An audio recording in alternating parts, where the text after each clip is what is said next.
السلام علیکم. خوږو دوستانو، غزنوي پښتون یم. نن بیا ستاسو په درانه خدمت کې له یو نوي ویډیو سره. خوږو دوستانو، زه به نن تاسو ته د یو داسې ستر شخصیت په اړه معلومات درکړم چې داسې څوک به نه وي چې پښتون وي او د دې ستر شخصیت نوم یې نه وي اورېدلی. دا زه په دعوه سره ویلی شم. هو دوستان، نن خبره درته کومه د ستر امپراتور احمدشاه ابدالي بابا د ژوند په اړه. احمدشاه ابدالي د افغانستان د تاریخ یو تلپاتې نوم دی.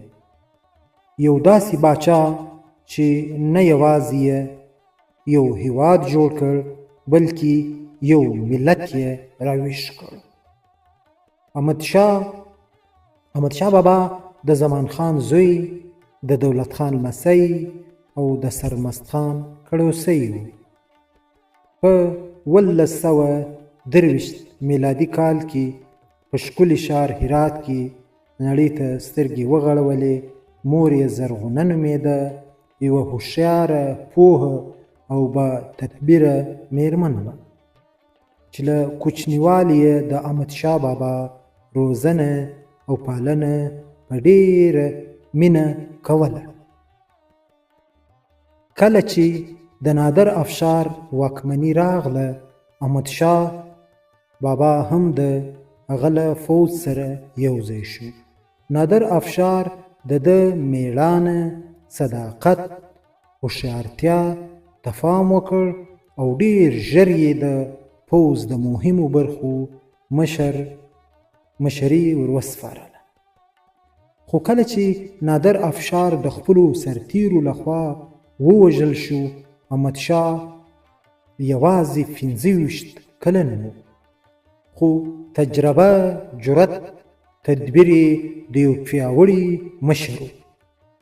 له دې وروسته احمدشاه له خپلو ملګرو او جنګیالیو سره کندهار ته روان شو، ځکه دا د افغانانو د زړه ښار و.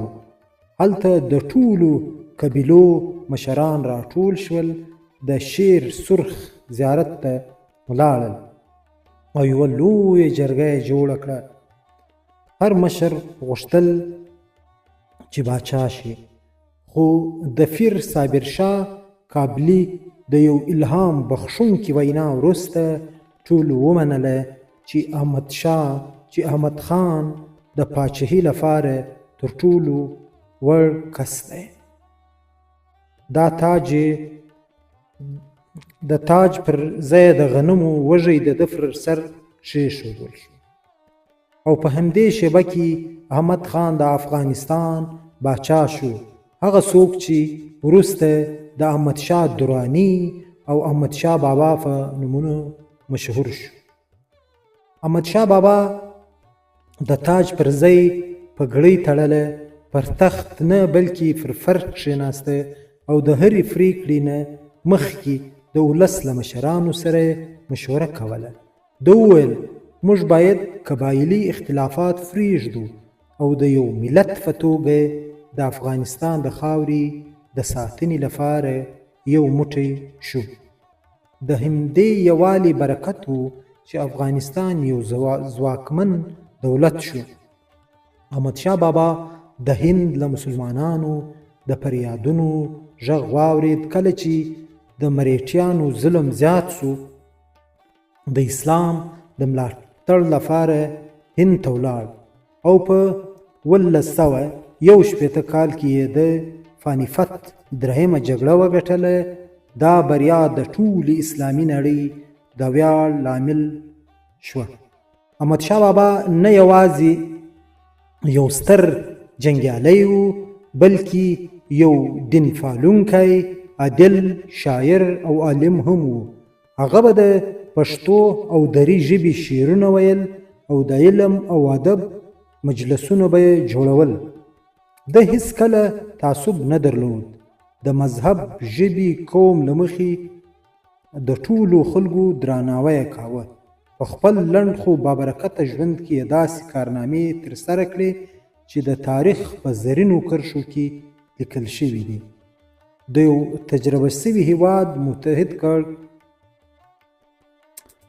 د یو تجزیه شوی هیواد متحد کړ، یو ملت یې جوړ کړ او د افغانستان نوم یې د عزت خپلواکۍ سمبول وګرځاوه.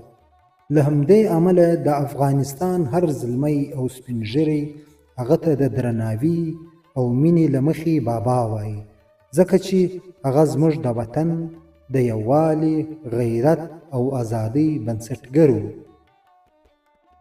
احمدشاه بابا د افغانانو پلار، د عزت نښه او د تاریخ ستوری دی.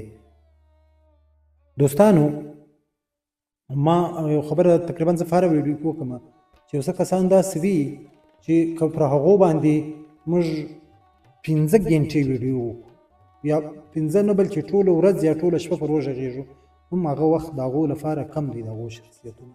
خو خبره داسې وي چې موږ باید د خپلو ویډیو وخت هم په خیال کې ونیسو، ځکه چې دومره اوږدې ویډیوګانې بیا خلک نه ګوري، خلک په تنګېږي. نو زه خپله ویډیو رالنډومه. دوستانو، دا و زما د احمدشاه بابا د تاریخ په اړه یو لنډ شان ویډیو. خدای پاک دې وکړي چې ستاسو د خوښې وړ وګرځي. دوستانو، کومې چیرې زما دا ویډیو خوښه سوې وي نو هم دغه چینل د غزنوي پښتون په نامه چې دی، دا چینل در سره سبسکرایب کړئ، لایک یې کړئ او د دوستانو سره یې شیر کړئ. او دا د بیل یا د ګنټۍ چې کوم زنګ دی دا نشان دا هم ووهئ چې بل وخت زه داسې ویډیو پورته کومه نو به تاسو ته پر وخت باندې نوټیفیکیشن درځي. تر بلې ویډیو مې پر لوی او بخښونکي خدای سپارم. په مخه مو ښه، ژوندي اوسئ، کور مو ودان.